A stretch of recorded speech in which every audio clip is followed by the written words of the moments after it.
ہمیں یہ دیکھنا ہوگا کہ نبیوں کا راستہ کیا تھا، رسولوں کا راستہ کیا تھا، ان کی تعلیمات کیا تھی، ان کے جو صحائف ملے ان صحائف میں تعلیمات کیا تھی، ان کی دعوت کا نتیجہ کیا تھا، ان کی دعوت کس بات پر تھی، وہ کس بات پر لوگوں کو بلاتے تھے، کس بات کی طرف لوگوں کو لاتے تھے، کس بات کی طرف بلا کر دعوت دیتے تھے۔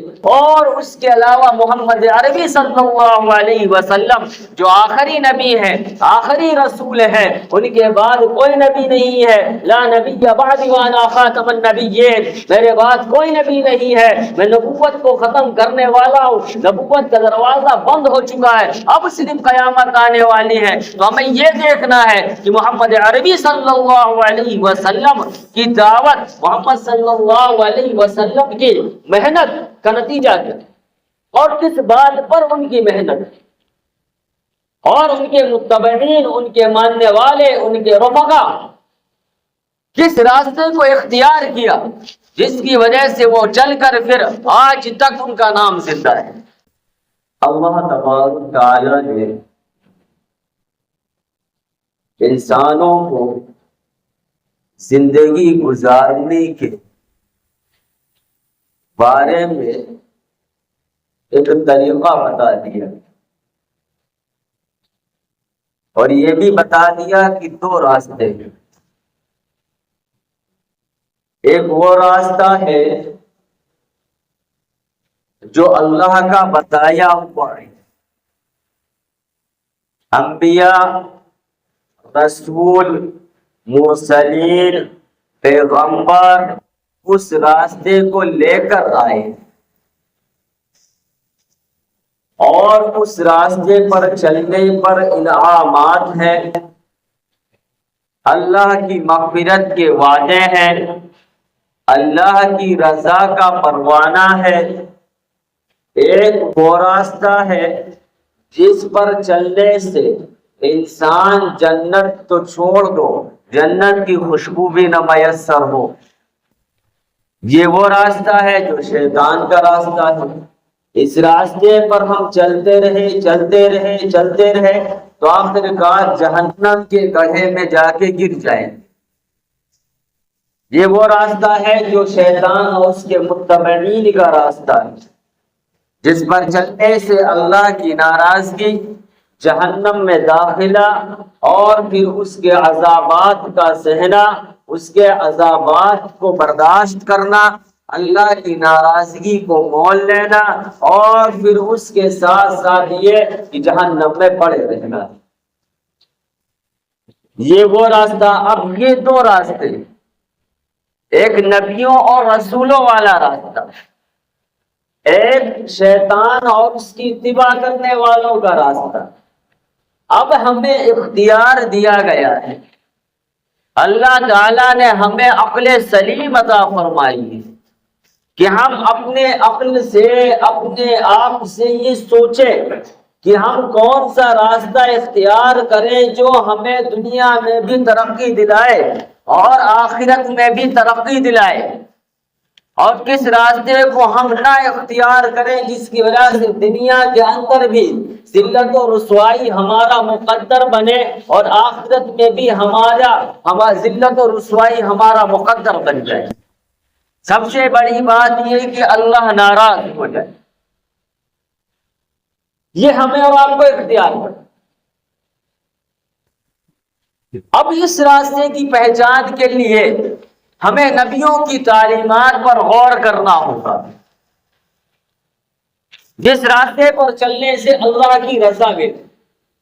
ہمیں یہ دیکھنا ہوگا کہ نبیوں کا راستہ کیا تھا، رسولوں کا راستہ کیا تھا، ان کی تعلیمات کیا تھی، ان کے جو صحائف ملے ان صحائف میں تعلیمات کیا تھی، ان کی دعوت کا نتیجہ کیا تھا، ان کی دعوت کس بات پر تھی، وہ کس بات پر لوگوں کو بلاتے تھے، کس بات کی طرف لوگوں کو لاتے تھے، کس بات کی طرف بلا کر دعوت دیتے تھے۔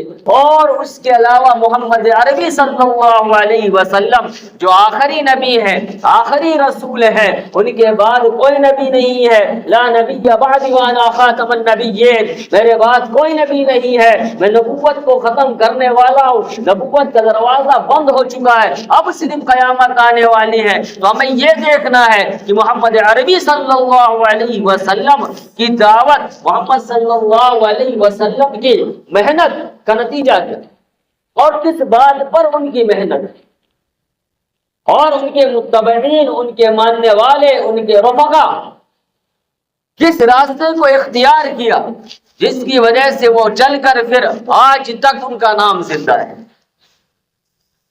جب ان راستوں پر وہ چلے تو اللہ تعالیٰ نے ان کو رضی اللہ عنہم ورضوا عنہ بنا دیا۔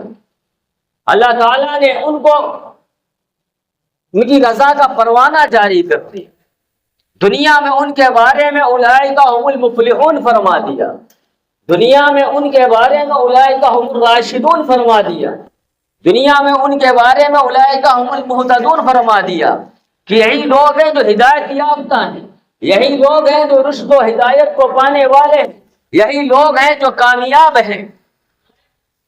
بھائی جب لائٹ جا چکی کیا کھٹپٹ لگا رکھا ہے تم لوگوں نے؟ معلوم ہے اس بات کو لائٹ جا چکی ہے، پنکھے چل رہے ہیں صرف اور صرف انورٹر سے، یہ بات تم کو معلوم ہے۔ تو اس بات کا خیال رکھیں کہ جب مسجد کے اندر آئے تو سکون کے ساتھ بیٹھے، چاہے ہم ہو چاہے آپ ہو، سارے کے سارے لوگ اس بات کا اہتمام کر کے بیٹھے یہ اللہ کا گھر ہے، یہ اللہ کا گھر ہے۔ اگر ہم اس گھر کی بے ادبی کریں گے یا ہمارے کسی ایک فعل سے، ہمارے کسی ایک عمل سے، ہمارے کسی ایک قول سے، ہمارے کردار سے، ہماری گفتار سے اگر بے ادبی لازم آ گئی تو ہماری پکڑ کا ذریعہ بن سکتا ہے۔ ہم ڈرے اس بات سے کہ ہم کس کے گھر میں بیٹھے ہیں۔ اگر آپ اندازہ لگائیں، آپ چھوٹی سی بات سوچیں، آپ سباسد کے گھر پہ جائیں، سب سے چھوٹا درجہ ہوتا ہے سباسد کا، ممبر ہوتے ہیں سباسد، آپ اس کے گھر پہ جائیں، گھر پہ جانے کے بعد آپ غور کریں کہ آپ اس کے گھر پہ جانے کے بعد آپ ایسے ہی حرکتیں کریں گے؟ ہم ایسے ہی حرکتیں کریں گے؟ نہیں، قطعی طور پہ ہم نہیں کریں گے، ہم بیٹھے رہیں گے۔ وہ تو احکم الحاکمین ہے جس کا یہ گھر ہے، وہ رب العالمین ہے، اسی نے ہمیں پیدا کیا ہے۔ تو ہمیں تو اس بات کا حق بنتا ہے کہ ہم قاعدے سے اور ادب سے بیٹھیں، اور جب کوئی بات کہی جائے تو اس کو ہم غور سے سنیں۔ مسئلہ یہ ہے کہ ہم دین کی بات کو سننا نہیں چاہتے کیونکہ ہم خود بہت بڑے عالم ہیں۔ یہی وجہ ہے کہ حدیث کی جب کتاب پڑھی جاتی ہے، ہر آدمی حدیث سننا نہیں چاہتا ہے، وہ سمجھتا ہے اس سے زیادہ حدیث ہم کو معلوم ہے۔ 2 منٹ کا ٹائم ہے کہ حدیث سن لے انسان کے پاس کہ اللہ کیا فرما رہا، اللہ کے نبی کیا فرما رہے۔ درس قرآن میں مجال ہے جو آ جائے انسان، جو قرآن کا درس ہوتا ہے، واحد اکلوتی ایسی مسجد بھی ہے، مسجد اویس کرنی ہے، جس میں سب سے کم پبلک ہوتی ہے جس دن درس قرآن ہوتا ہے۔ حالانکہ لوگوں سے بتایا جاتا ہے، کہا جاتا ہے، جمعے کو اعلان بھی ہوتا ہے، انفرادی طور پر بھی کہا جاتا ہے کہ بھائی درس قرآن 15 دن میں ایک مرتبہ آتا ہے۔ تو جب قرآن سننے کے لیے ہمارے پاس ٹائم نہیں ہے، وقت نہیں ہے، یا تو ہم قرآن کے بہت بڑے عالم ہیں، قرآن کے بارے میں ہم کو بہت نالج ہے، ہمیں تو بھائی نالج نہیں ہے۔ ہو سکتا ہے اور لوگوں کو نالج ہو جس وجہ سے وہ قرآن کی تفسیر نہیں سنتے، اللہ کیا کہنا چاہ رہے ہیں وہ اللہ کی منشا سے واقف ہے، واقفیت ہے تو قرآن نہیں سنتے، درس قرآن میں آتے نہیں ہے۔ واحد ایکلوتی ایسی مسجد ہے جس میں سب سے زیادہ کم پبلک ہوتی ہے، اس مسجد میں خاص طور سے جس دن اعلان ہو جائے کہ بھائی اس سنڈے کو مغرب کے عشاء کے بعد جو ہے درس قرآن ہونا ہے، تو جو نماز پڑھتے ہیں وہ بھی نہیں آتے، عشاء والے دن جو پڑھتے ہیں، جو مقتدی وہ بھی نہیں آتے۔ دین کی بات سننی پڑ جائے گی، قرآن کی بات سننی پڑ جائے گی، اللہ کیا کہہ رہا وہ سننا پڑے، اور ہم اللہ کی بات کو سننا قطعی طور پر نہیں چاہتے، اتنا ہم باطل کے مدعو ہو چکے۔ یاد رکھنا اگر تم حق بات کے طالب نہیں بنو گے تو باطل کی بات کو تم مطلوب ہو جاؤ گے۔ یہ 2 پہلو ہیں، ہر سکے کے 2 پہلو ہوتے ہیں، ہر بات کے 2 پہلو ہوتے ہیں۔ آپ کی ذات کے دو پہلو ہیں، ایسے ہی حق ہے ایک باطل ہے۔ اگر آپ حق کی طرف نہیں آؤ گے آپ باطل کی طرف خود بخود چلے جاؤ گے۔ آپ کو دعوت دینی نہیں پڑے گی، ہمیں دعوت دینی نہیں پڑے گی۔ تو میں عرض یہ کر رہا تھا، یہ تو خیر جملہ معترضہ کے طور پہ بات آ گئی بیچ میں درمیان میں عرض یہ کر رہا تھا کہ ہمیں ان راستوں کو اختیار کرنا چاہیے، ان راستوں پر چلنا چاہیے جن راستوں کو اختیار کرنے سے اللہ راضی ہوتا ہے۔ اب ان راستوں کے لیے ہمیں نبیوں کی تعلیمات پر غور کرنا ہوگا، آپ صلی اللہ علیہ وسلم کی تعلیمات پر غور کرنا ہوگا کہ اللہ کے نبی نے کیا حکم دیا، ہم اس راستے پر چل رہے ہیں یا نہیں چل رہے ہیں۔ جو اللہ کی نبی کی تعلیمات ہیں اور ان تعلیمات کو فالو کر رہے ہیں کہ نہیں کر رہے ہیں، ہم ان کے بتائے ہوئے طریقے کے مطابق زندگی ہماری گزر رہی ہے نہیں گزر رہی ہے، قرآن کے حکم کے مطابق زندگی گزر رہی ہے یا نہیں گزر رہی ہے، اللہ کے احکامات کے مطابق زندگی گزر رہی ہے یا نہیں گزر رہی ہے، یا اس کے خلاف گزر رہی ہے۔ یہ ہمیں اور آپ کو غور کرنا چاہیے، اور یہ غور اس وقت کریں گے جب ہمیں قرآن کا علم ہوگا، جب ہمیں قرآن کا علم ہو، حدیث کا علم ہو۔ اگر قرآن اور حدیث کا علم نہیں ہے، یا پھر علماء کی صحبت میں بیٹھے یا اولیاء اکرام کی صحبت میں بیٹھے، اللہ والوں کی صحبت میں بیٹھے، تب اللہ کے احکامات کو ہم سمجھ سکیں گے۔ آج بے دینی کی وجہ یہی ہے، سب سے بڑی بے دینی کی سب سے بڑی وجہ یہ ہے 80% یعنی 80% جو ہے کمائی حرام ہو چکی ہے۔ یہ ہے ایک وجہ سب سے بڑی کہ ہماری کمائی ہم دیکھیں کتنی ہو رہی ہے، کہاں سے ہو رہی ہے، حلال ہو رہی ہے کہ لوگوں کو چکر دے کر ہم حرام کما رہے ہیں، سٹے سے کما رہے ہیں، جوئے سے کما رہے ہیں۔ حرام جو چیز دیکھو، ایک چیز یاد رکھنا، جو چیز حرام ہے وہ حرام ہے، وہ حلال نہیں ہو سکتی، ہمیشہ یاد رکھنا۔ جو حلال ہے شریعت نے حلال قرار دے دی ہے، وہ حرام نہیں ہو سکتی ہے۔ جو حرام ہے وہ حرام ہی رہے گی، چاہے ان کو ایک قطرہ استعمال کریں یا پورا کا پورا استعمال کریں، وہ حرام ہے۔ ایک چیز تو یہ ہے، اور جب حرام، اور دوسری چیز جو ہے وہ یہ ہے ہم نے قرآن کو پسی پشت ڈال دیا ہے۔ قرآن ہم نہیں پڑھتے، جو پڑھتے ہیں ان کی ہم سنتے نہیں ہیں۔ حالانکہ قرآن دنیا میں اکلوتی ایسی کتاب ہے کہ اس کے پڑھنے پر بھی ثواب ہے، اس کے چھونے پر بھی ثواب ہے، اور اگر ہم پڑھنے پر قادر نہیں ہیں، ہم قرآن پڑھ نہیں سکتے، کوئی پڑھ رہا ہو ہم کان لگا کے صرف سنیں، اس پر بھی اللہ تعالیٰ نے ہر حرف پہ ایک نیکی رکھی، سننے پر بھی ثواب ہے۔ دنیا میں اس سے بڑی کوئی کتاب نہیں ہے متبرک جس کے سننے پر بھی ثواب رکھا ہو، یہ اللہ نے سننے پر بھی ثواب رکھا ہے۔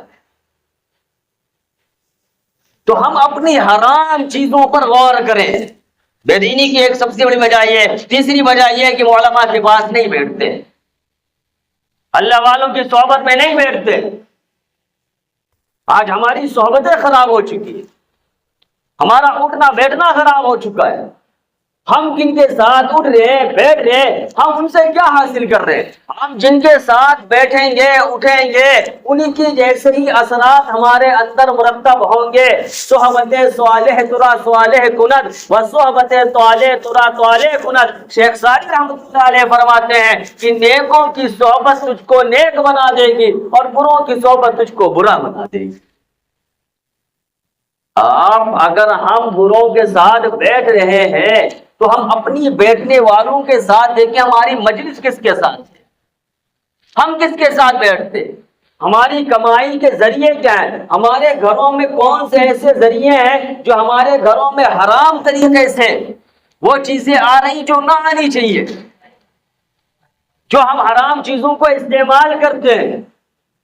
ہم غور کریں ہمارے گھروں میں کون سی اتنی چیزیں ہیں جو ہمارے گھروں میں کیا ہے حرام طریقے سے آ رہی۔ مثال کے طور پر کٹیا دیکھ لو، لائٹ لگاتے ہیں چوری کرتے ہیں لائٹ کی، وہ کہاں سے جائے گی؟ کوئی بتائے کہاں سے جائے گی؟ حرام ہے، بالکل حرام ہے۔ اگر اے سی میں لیٹنے کا سونے کا شوق ہے تو آپ کنیکشن کراؤ، جیب مضبوط کرو۔ اب اتنا شوق ہے اے سی میں سونے کا تو جیب بھی مضبوط کرو۔ آپ چوری کر کے لائٹ جلا رہے ہو۔ اب جب ہمارا سونا بھی حرام کی لائٹ میں ہے کٹیا کی لائٹ میں ہم نے لائٹ چوری کی، اب اس چوری کی ہوئی لائٹ سے ہم کیا کر رہے ہیں؟ سمرسیبل بھی چلا رہے ہیں، پانی آ رہا ہے، نہا بھی اسی سے رہے، حرام پانی سے، حرام پانی سے ہی کپڑے بھی پہن رہے ہیں، حرام پانی کا پکا ہوا کھانا بھی کھا رہے ہیں۔ تو اب بتاؤ دین پیدا ہوگا، نمازوں میں من لگے گا، قرآن پڑھنے کا دل کرے گا، اولادیں فرما بردار ہوگی۔ یاد رکھنا حرام کمائی سے وہ اولاد ہے جن کی پرورش حرام مال کی ہوتی ہے، وہ کبھی بھی اپنے باپ کا سہارا بڑھاپے میں نہیں بن سکتی ہیں، بلکہ الٹی آپ کو گالیاں دیں گی، کیونکہ اس نے اس وجہ سے کہ آپ نے ان کی پرورش حرام مال سے کی ہے، حلال مال سے نہیں کی ہے، جو آپ کی بڑھاپے کی لاٹھی کا سہارا بن جائے۔ آپ کے مرنے کے بعد آپ کے لیے دعائیں خیر قطعی طور پر نہیں کریں گے۔ ایک چھوٹی سی مثال دے رہا ہوں میں آپ کو، ہمارا لیٹنا، ہمارا سونا، ہواؤں کا استعمال کرنا، پنکھوں کا استعمال کرنا، کھانا پینا، کپڑے، سب کے سب اوپر سے نیچے تک، اندر سے باہر تک، سب حرام کی ہوئی لائٹ کا، سب چوری کی ہوئی لائٹ کا معاملہ ہے۔ جب چوری کی لائٹ کا ہم استعمال کر رہے ہیں تو آپ اندازہ لگا لو کہ اللہ کے یہاں پکڑ نہیں ہوگی۔ کیوں؟ اس لیے کہ شریعت کا اصول ہے کہ تم جس ملک میں رہو اس ملک کے قانون کے مطابق تمہیں زندگی گزارنی پڑے گی۔ اگر اس ملک کے قانون کے خلاف زندگی گزار رہے ہو تو آپ مجرم و گنہگار ہو، اور قانون اس بات کی اجازت نہیں دیتا اس ملک کا کہ آپ بجلی چوری کریں، ہم بجلی چوری کریں، اس ملک کا قانون۔ لیکن اگر وہ برے ہیں یا ان کے اعمال برے ہیں، وہ کچھ بھی کریں، یہ برائیاں ان کے ساتھ ہیں، ہم اپنے ساتھ برائی، اپنے آپ کو برائیوں میں ملوث کیوں کریں؟ یہ ایک چھوٹی سی مثال ہے حرام کی، ورنہ 80% معاملے حرام کے چل رہے ہیں۔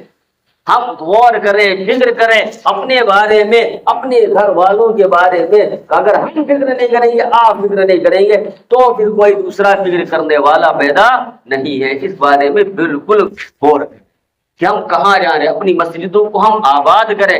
ہم اب آباد نہیں کریں گے تو کب آباد کریں گے؟ جو حالات ہیں، جو معاملات ہیں، ان حالات میں دیکھتے ہوئے اللہ کے سامنے آئے، عاجزی کریں، اپنے گناہوں کی توبہ کریں۔ اللہ تبارک تعالی ہم سب کو پہلے سننے سے زیادہ عمل کرنے کی توفیق فرمائے۔